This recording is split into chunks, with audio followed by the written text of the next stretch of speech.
Cleaning empty buildings late at night might seem like an easy job, until you realize you might not be alone. Story 1. I never liked the silence that draped the school after the last bell.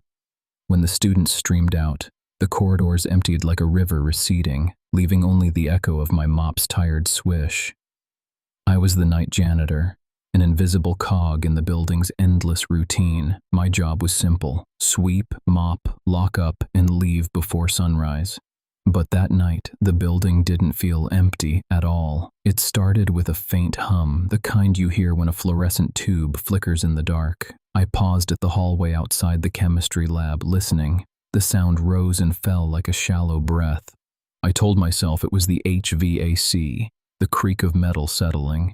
I pushed the mop bucket forward and kept moving. The hallway lights buzzed overhead as I passed the gym. The bleachers stood like rows of sleeping bodies, and the scoreboard flickered a static-filled 0-0. Somewhere beyond the bleachers, a soft thump resonated, something being dropped onto the polished floor. I stopped, heart thudding in my chest. I scanned the empty space, but the only movement was the wavering shadows cast by the flickering bulbs. "Just the building settling," I muttered, though the word sounded ridiculous even to my own ears. I continued to the main office, where the principal's desk sat under a single lamp, its bulb sputtering like a dying firefly.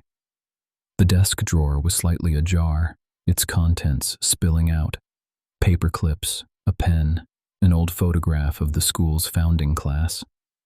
The photograph's eyes seemed to follow me, hollow and accusing. A sudden, sharp scrape cut through the stillness. It came from the stairwell, a metallic clang that reverberated off the plaster walls. I turned, mop bucket in hand, and ran toward the sound. The staircase was dim, the only illumination a thin strip of light from a broken exit sign. As I descended, the air grew colder, each breath forming a brief ghost in front of me. Halfway down, the lights flickered out completely. The darkness was total, a thick blanket that swallowed my footsteps. I fumbled for the flashlight on my belt, clicking it on. Its weak beam cut a narrow tunnel through the black, revealing a hallway I didn't recognize. The doors on either side were ajar, their interiors black as voids. From the far end, a low, guttural humming rose, an irrational, almost melodic drone that seemed to seep from the walls themselves. I felt a pressure against my back, a presence pressing into my spine, though there was no one there. My own breath turned shallow, and the mop bucket slipped from my grip, clattering down the stairs in a cascade of metal. I turned to run, but the hallway stretched on forever.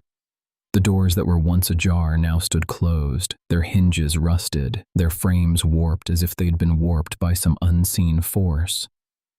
The humming grew louder, now accompanied by faint whispers. "Stay. Don't leave." The words were indecipherable, yet they filled the air like a poisonous fog. I reached out, my hand trembling, and pushed open the nearest door. Inside, the room was a mirror of the hallway, empty but for a single, cracked mirror propped against the far wall.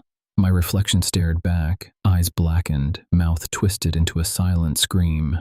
Behind my reflected self, a janitor in a stained uniform stood, his mop dripping with a dark, oily substance that smelled of rot. He turned his head toward me, his grin widening. "You're finally here," he whispered, voice a chorus of the countless students who had once filled these halls. "I've been waiting for someone to clean up my mess." The lights flickered back on. The hallway was empty again. The mop bucket lay on the floor, its contents spattered with a thick black ichor. I stared at the mirror, at my own pale face, and heard the distant echo of the school bell, though no one had rung it for years. I never returned to that school. Instead, I uploaded the footage of that night to YouTube, hoping someone would see it and understand.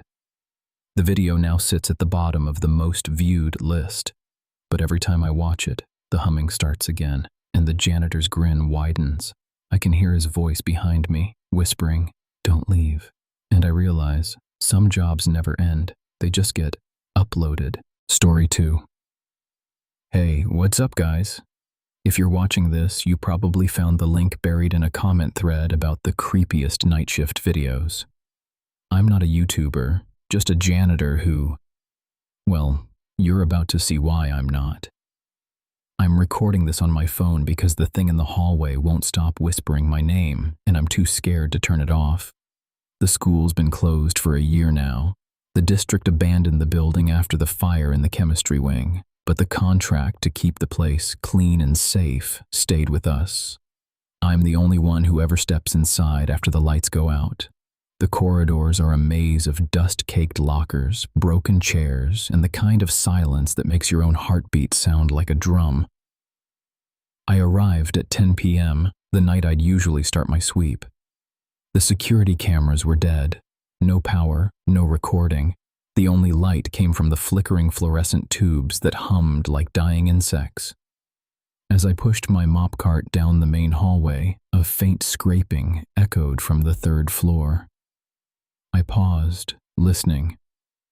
The sound was rhythmic, like a broom sweeping a floor that wasn't there. I told myself it was the building settling, but the cadence was too deliberate. I turned a corner and the hallway stretched farther than it should have, the end vanishing into darkness. My flashlight's beam cut a thin slice through the gloom, landing on a row of lockers. One locker door was ajar, its interior empty save for a rusted locker key hanging on a hook. I reached for it, but before my fingers could close around the metal, a cold breath brushed my ear. "Don't clean it." I spun around. Nobody. The hallway was empty, the air stale, the smell of old glue and mildew thick as fog. My heart hammered and my breath came out in short, visible puffs. I laughed, an ugly, nervous sound, and forced myself to move forward. The scrape grew louder, now accompanied by a low, guttural moan that seemed to rise from the walls themselves. I entered the old gymnasium. The bleachers were toppled, the basketball hoop hanging crooked like a broken tooth. In the center of the court, the basketball, an old, scuffed leather ball, rolled by itself, stopping at the exact spot where a puddle of black, viscous liquid had formed. I knelt, my gloves sticky, and lifted the ball. It felt warm, as if it had just been held. The liquid smelled of rust and rot, and when I looked at the floor, the stain spread, forming words in a shaky, handwritten script. "You are not cleaning." I snapped the flashlight off, plunging the gym into pitch black. The moan turned into a chorus of whispers, each voice saying my name, each breath a sigh of disappointment. I backed away, only to feel a hand, cold, thin, slip around my wrist. It squeezed, not hard enough to break a bone, but enough to freeze my blood. I tried to yank my hand free, but the grip tightened, pulling me toward the center of the court. Something dragged me down the polished wood. I crashed onto the floor, the impact reverberating through the empty building. When I looked up, the gym was no longer a gym. The ceiling was a vaulted void, and the walls were lined with doors. Every door a different classroom, each with a single, flickering light. Behind one of the doors, a silhouette stood. A janitor's uniform, but the hat was missing, the shoulders skeletal. The eyes, empty pits that swallowed the weak beam of my phone. I screamed, but the sound dissolved into the same guttural moan that echoed through the corridors. The figure raised a mop, its head moving as if it were a pendulum, and whispered again, "You're here to clean. Forever."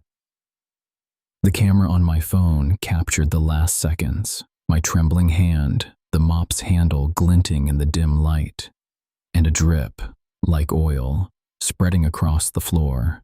I could feel the cold seeping into my skin as I realized the cleaning never ends.